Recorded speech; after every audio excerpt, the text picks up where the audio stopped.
بسم الله الرحمن الرحیم. السلام علیکم مرګرو، زه یم خان صاحب او تاسو ګورئ خالي کالج چې احساس یا بېنظیر آنلاین رجسټریشن طریقه دا ده چې دلته به د ماشومانو د مور د شناخت کارت نمبر بیا نوم او هغه موبایل نمبر ولیکئ چې کوم تاسو سره موجوده وي چې په هغې میسج ورشي او پی ډي کوم کوډ چې هغه تاسو له درشي. دلته دې کې به دواړه پاسورډ یو شان ورکوئ، دواړه چې یو شان دي د 8 انچونو زیات یا 8 انچي دلته به تاسو ورکوئ.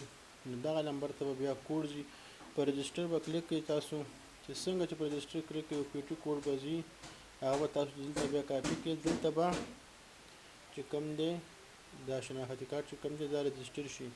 بیا لوګین دپاره یعنې د ماشومانو اندراج کولو دپاره به دلته تاسو خپل شناختی کارت نمبر ورکړئ چې ستاسو کومي او کوم هغه پاسورډ ورکړي هغه به ورکړئ او دلته به لوګین کړئ، اوکې به کوئ. نو ستاسو د کومو ماشومانو د مور چې کومې د هغې شناختی کارت باندې به د هغې اکاونټ کولو شي. دلته دوه کوډونه راستئ، یو رجسټریشن دپاره او یو لوګین دپاره.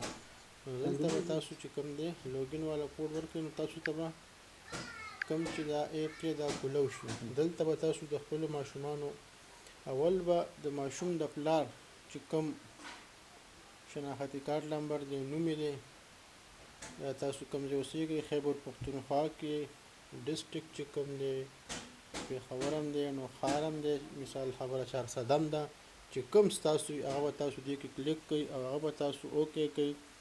بیا به تحصیل راځي، نو چې تحصیل کې ستاسو څه وي هغه به تاسو ورکوئ.